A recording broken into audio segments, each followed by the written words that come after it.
Thank you very much, Mr. President. Next up on the agenda are the approval of bills on third reading. May we ask our colleagues if they're ready to vote on third reading on these measures? Mr. President, we might ask for maybe a 1-minute suspension for the quorum bell. The others are now 15.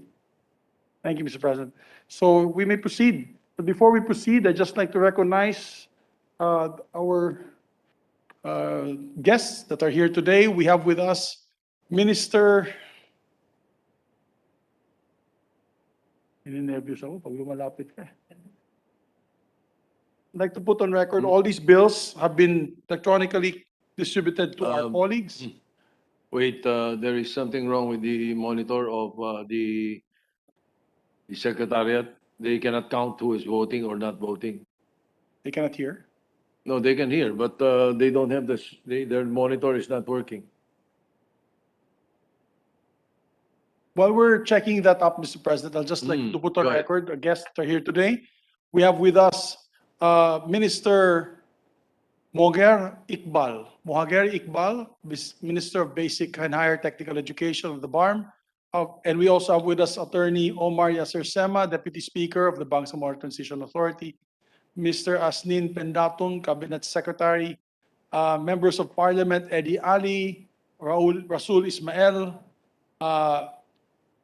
Professor Eddie Mapag-Ali, Attorney Shah Elijah Dumama Alba, the Attorney General of the BARMM, and we also have with us Director General Engineer Mohajirin Ali and Ma'am Fatima Dayan Ali. They're all here today, Mr. President. So, Mr. President, moving forward, I move that we approve on third reading Senate Bill number 2214. I so move, Mr. President. Any objection? Hearing none. The secretary will read the title of the measure and conduct a roll call vote. Senate Bill number 2214, an act resetting the first regular elections in the Bangsamoro Autonomous Region in Muslim Mindanao, amending for the purpose Section 13, Article 16 of Republic Act number 11054, otherwise known as the Organic Law for the Bangsamoro Autonomous Region in Muslim Mindanao, and for other purposes. Roll call vote. The Honorable Senators Angara. Yes. Senator Binay. Yes. Senator Cayetano. Yes. Senator De Lima. Senator De La Rosa. Senator Drilon. Yes. Senator Gatchalian. Yes, I'll explain my vote after. Thank you. Senator Go. Senator Gordon. Yes. Senator Ontiveros. Aye. Senator Lacson. Senator Lapid. Senator Marcos. Abstain. If I may explain my vote later. Senator Pacquiao. Yes. Senator Pangilinan. Yes. Senator Pimentel III. Senator Poe. Yes. Senator Recto. No. Senator Revilla Jr. Yes. Senator Tolentino. Senator Villanueva. Senator Villar. Yes. Senator Zubiri. Yes. Senate President Soto III. Yes.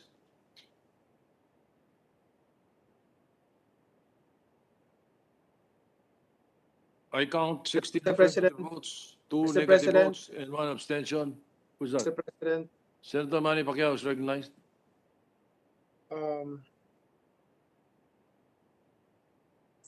Yes, Senator Pacquiao. Mr. President, I just want to clarify what is my vote recorded, Mr. President. I just want to know. Yes. You were recorded that, yes, you said yes. Mr. President, I changed my vote, Mr. President.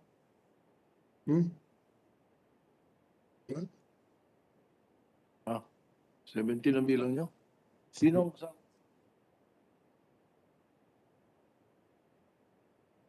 Wait, we are going to counter-check the votes. Those who did not respond, no, Recto said no. Oh, Villanueva did not vote. Oh. So my count is 16. Mr. President, I changed my vote to no. You are changing your vote? Yes, Mr. President, for the record.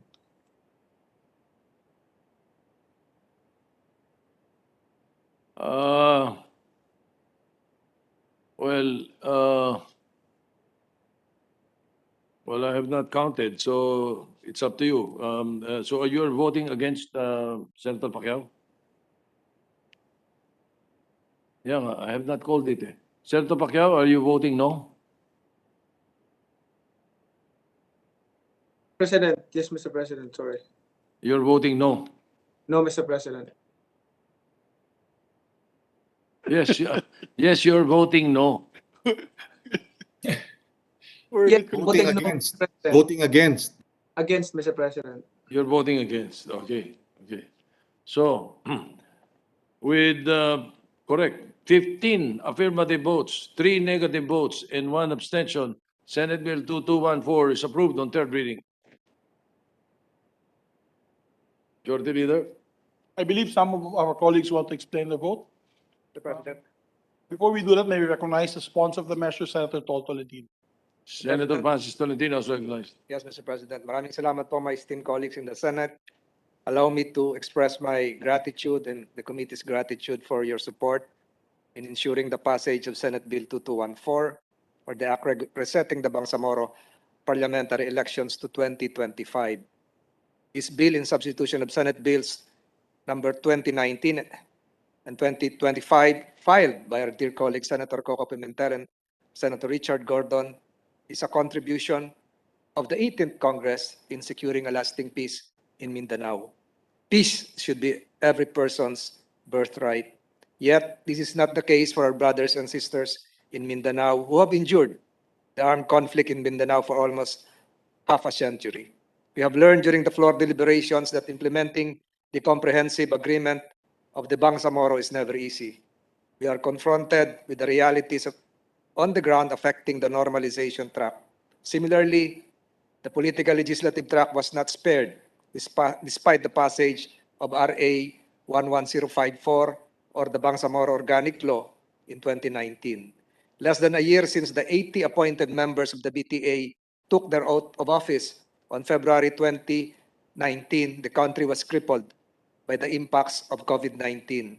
In this backdrop, Mr. President, out of genuine desire to see the fullest expression of the peace agreement's promises, judiciously decided to postpone the next elections next year without trivializing the right of suffrage enshrined in our Constitution and the pursuit of democracy. Mr. President, the resetting of the parliamentary elections in the BARMM shows an honest and compassionate appraisal of the failures and hardships of implementing a complex peace agreement such as the CAB amidst the COVID-19 pandemic.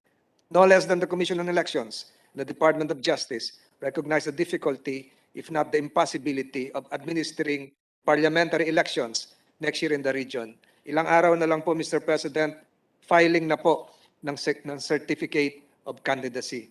As lengthily deliberated on the floor, Section 2 of the approved measure, though silent, will allow the incumbent BTA officers to serve in a holdover capacity until their successors have been duly appointed by the President. And this is consistent with the Supreme Court ruling in Licaros versus Sandigan Bayan, GR 130872, 25 March 1999.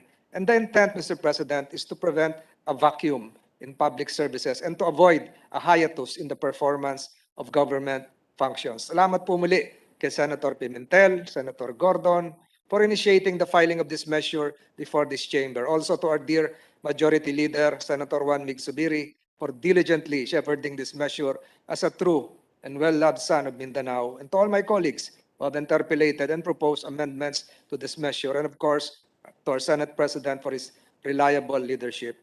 The passage of this measure will give us a chance to continue working towards attaining peace in the region and fully realizing the promises of the comprehensive agreement of the Bangsamoro. Adding 3 more years to the transition period is nothing compared to to the 4 decades of violent conflict and almost 2 decades of grueling negotiations between the government of the Philippines and the MILF. But they should be, I'm underscoring this, Mr. President, but they should be transparent about the disbursement of public funds as requested by Senator Marcos. And they should finish the electoral code this coming 2022 to ensure the orderly conduct of elections come 2025, as Senator Ping Lacson would espouse. As legislators, it is our fervent hope for the Bangsamoro region to be a place where peace is most enduring. Peace is possible, and through this measure, peace is within our reach. Liyakuna, Hunaka, Salam, Fi Mindanao. Let there be peace in Mindanao. Thank you, Mr. President. Yes, Senator Ping Lacson is recognized. Mr. President, I voted against the measure because Republic Act 11054 is an organic law, which provides, among others, that which was ratified in the plebiscite by the people of the autonomous region of Muslim Mindanao.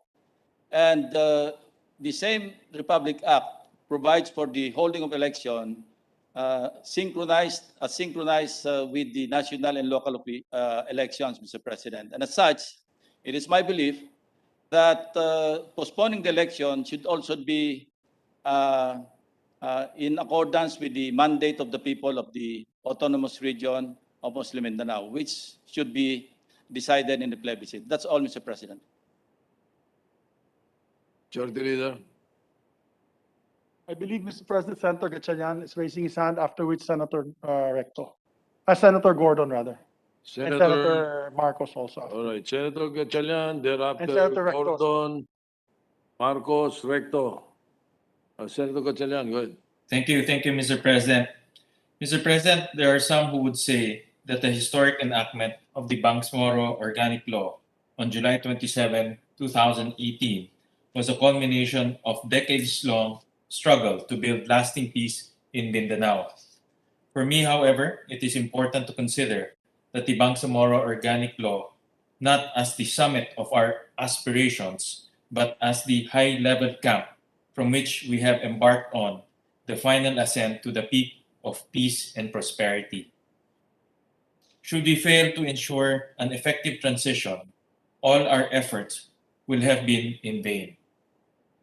It is in this context that I vote yes on the measure, postponing the first BARMM regular elections and allowing the Bangsamoro Transition Authority to continue its vital work on the transition.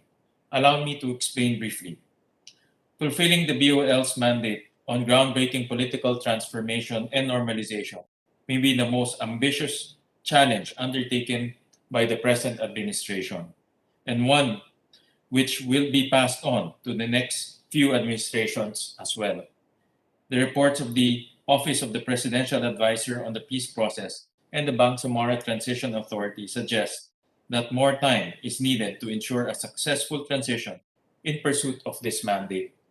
Even before the pandemic struck, administrative limitations had already caused delays in the accomplishment of the government's institutionalization requirements mandated by the BOL. COVID-19 made these hurdles even higher. Restrictions on the movement and personal contact during the pandemic have slowed the pace of the normalization program to decommission 40,000 combatants and provide them with the government aid promised to them under the law. Only 12,000 former combatants have been decommissioned, well below the goal of 65% or 26,000 by the end of phase 3 of the process. The decommissioned combatants have only received 100,000 pesos cash advance from their 1 million pesos total normalization benefit package. The remaining 900,000 in housing, socioeconomic, and livelihood assistance have yet to be delivered. Thus, the normalization program, one of the critical elements of the peace deal underpinning the historic Bangsamoro Organic Law, needs more time to be completed during the transition period. It should also be noted, Mr. President, that considerable legal and administrative hurdles to hold regional elections in May 2022 have also been raised.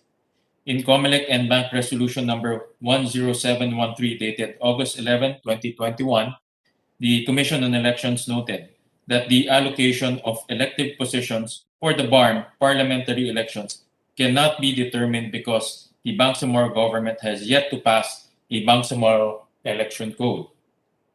The apportionment of BARMM into legislative districts has yet to be achieved as well.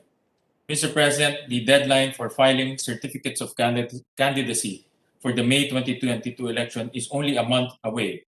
It seems unlikely that the Bangsamoro government will be able to fully address these legal gaps before then, thus making regional election a legal impossibility, as stated by the principal sponsor, Senator Francis Tolentino. Another point that must be raised is the overwhelming support among stakeholders for the postponement. A review of 65 stakeholder positions submitted to the Senate Committee on Local Government shows that only 3 stakeholders raised opposition to the postponement.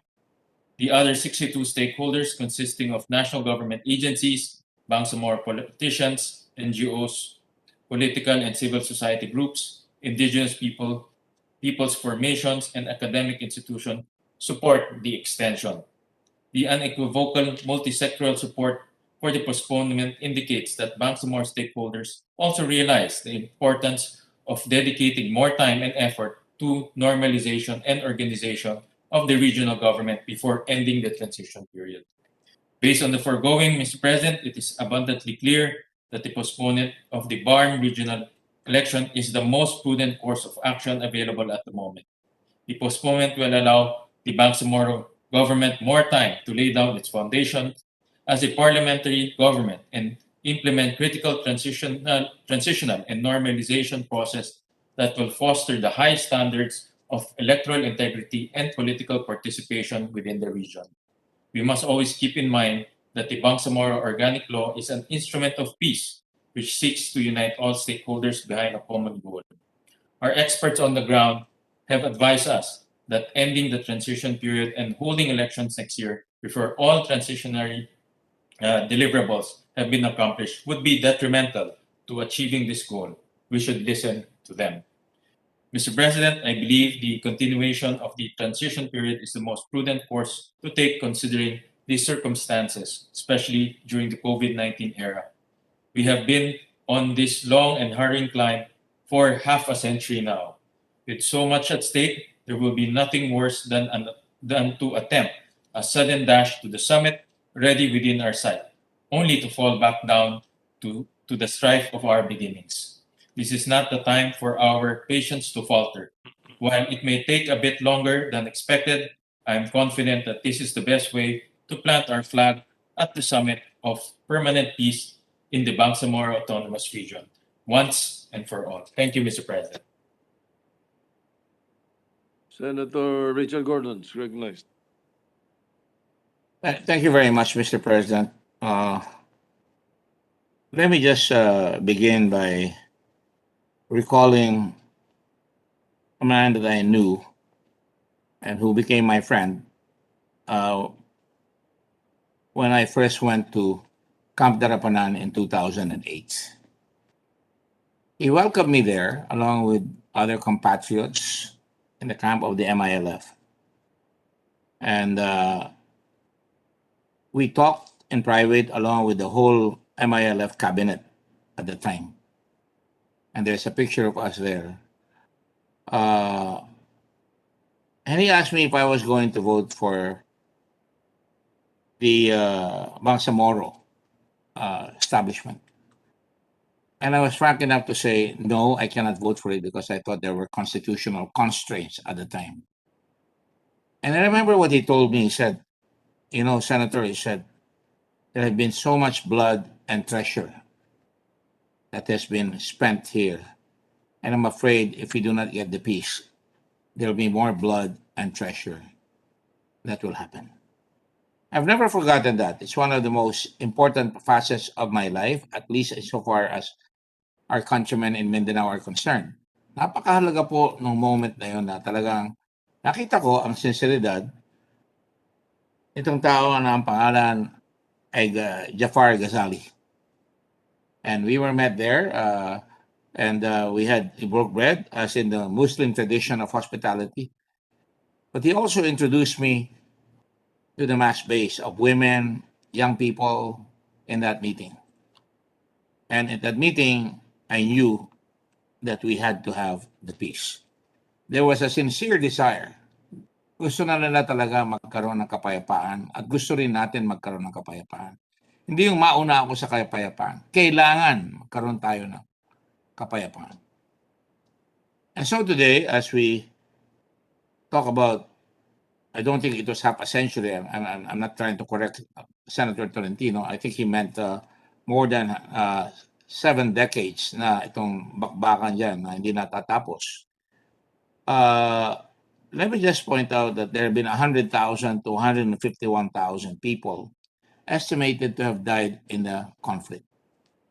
Many young Mindanaoans, I don't want to call them Muslims or Christians, Mindanaoans, Filipinos first, and Mindanaoans second. Filipinos first before we're Muslim or Christian have died, Mr. President. There have been so many initiatives that have fallen by the wayside, hindi natutuloy, nauudlot. Kaya nung ginawa ito na Senator Subiri, as you know, we're pretty close to one another, and I wholeheartedly supported him. I said, I don't need to interpolate because I believe in this cause. Kung natin masyadong kulitin, kailangan maumpisahan. As we all know, the journey of 1,000 steps, quoting, I think it was Chairman Mao, and I have no better way to quote it, always begins with the first step. And the first step has been achieved. You know, Mr. President, I never had, wala akong talagang nakikita na talagang mangyayari kaagad dyan kundi natin tutulungan ang mga kapwa natin mga Pilipino dito sa lugar ng BARMM. At nung ako yung pinapitan uli, na makita kami doon sa Malacanang, at it was one of my greatest pictures that I would always keep in my life. He was already on a wheelchair at the time. And yung unang picture kami lang dalawa, tapos sumama si Hashim Salamat, I think it was Hashim Salamat, if I'm not mistaken. And then a lot of us also, Murad, Chief Minister Alaj Murad, and tatlo muna kami. And later on, everybody joined us. And you can see he was already in a wheelchair. Nung matapos ho yan, tuwan-tuwa kami dalawa, at sabi natin, that was in August of 2008 when we first met, at marami na tayong narating. At talagang pinaghirapan at dumaan sa maliit na butas ng karayom itong batas na itong ginawa natin. And I have nothing but prayers na mag-succeed ito. And I could see in his eyes, at talagang minimithi talaga ni Jafar Ghazali. He was the personification to me of the insatiable desire, the love for our country, that we would have peace, and that we could be a model of Christian, Muslim or Muslim Christian, brotherhood and peace. So, Mr. President, marami nang nasabi si Senator Angara, and I agree with them. Pwede natin sabihin kung anong mali, kung anong ayaw natin. And I respect lahat kayo, sila Senator Marcos, na mayroon kayong mga maring concerns. But I think we cannot stop the movement. And that's why, alam ko, everybody will have the patience to make sure that the peace is attained. And so today, peace and security are on the table, Mr. President, until unity is finally established. When I saw Jafar Ghazali that day, I wheeled him all the way down to his car. I pushed the wheelchair, and I knew his days were numbered. I hate to say that word, but I thought I made a solemn promise to myself that we must make the peace work. Call it emotional, call it passion, and I'll call it compassion for those who have died. I want to call it the search for peace must be filled not only with passion but also compassion. And that if we do not love one another and the peace is lost, walang mangyayari na naman sa atin. Just like the Taliban were driven out and now the Taliban is back in Afghanistan and everybody is discombobulated by the events that are happening. And so today I ask for, and I vote for unity of our country. 2 million people have been displaced. Young people have lost their future.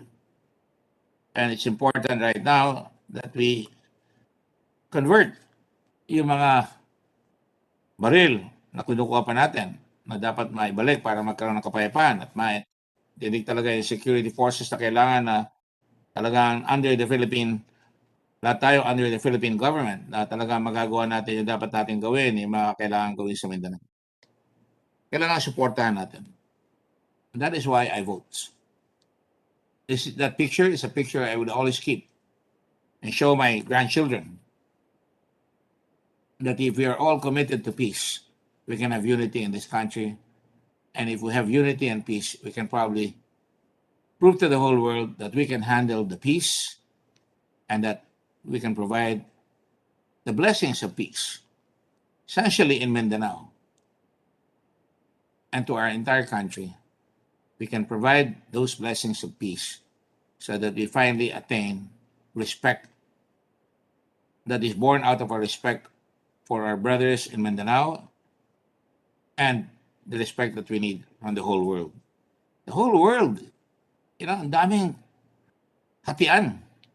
Ang daming nagkakabiyak-biyak ang mundo dito sa tinatawag natin parang may crusades, parang may caliphate. Those are, without casting aspersion on those people, those are ambitions of people who have nothing better to do than seek power. It is not might that creates power. It is when you use might and when you use power for right that we make the peace, Mr. President. So today, bumaboto po ako doon. Hindi ko natitignan kung ano pa sasabihin dyan. Ako unang-una nag-author dyan, hindi ko kumuha ng paternity because dahil kay Gafar Jazali. And so in voting for this on third reading, I think right away of the face. And you've got to have a face. And that face, in my mind alone, I don't ask you to have that face as well, is that of Gafar Jazali when he told me we have lost a lot of treasure and blood and ayoko nang dadaan pa ang dugo sapagkat panahon na para magkaroon tayo ng kapayapaan as brothers and sisters in our country. For those reasons, Mr. President, without any hesitation, I vote for the peace. I vote to give everybody the time that they need para sa ganon, mabuo na ito at wala ng rason. And I vote to make sure na mabilisan. It behooves the national government now to make sure na yung kakulangan ay mapunuan. And it behooves also our brothers in Mindanao to make sure na mabilisan nila ang kailangan gawin. Talagang parang pinapasan natin katulad nung araw na nagbabayanihan ng tao para buhatin ang bahay ng isang kapitbahay na lilipat. Katulad ng isang Muslim na nagbabakbakan doon, imam na nagbabakbakan doon sa Kauswagan. Nakita ko sa television, tinago niya yung mga Kristiyano. At nung pumunta ako kaagad-agad doon sa Lanao, hinanap ko siya at nakita ko siya, nakamotorsiklo siya, at tuwan-tuwa ako nung makita ko siya. Lahat sila, hinahangad ng gusto ang kapayapaan. At yan siya. Ang tanongin ko kung nasa naroon na si Imam Alanoding Sarip, who hid Christian families in his mosque during the Columbugan Massacre. Nandun na siya sa ibang lugar, sa norte ng Pilipinas. Wala na siya sa Mindanao. Nagpunta siya sa norte. Masakit sa isang taong to pick up stakes, iwanan ang kanyang sinilangan na bayan. But that's probably because hindi pa kompleto ang quest for peace. Tulungan po natin, tulungan ng gobyerno, tulungan natin lahat na magkaroon finally ng kapayapaan. Yung mga may alinlangan, santabi muna po natin yung alinlangan and let's all work together to bring the peace. Allahu Akbar and thank you Allah for Gazal Jafari. Thank you very much, Mr. President. Senator Amy Marcos and then Senator Recto. Thank you very much, Mr. President.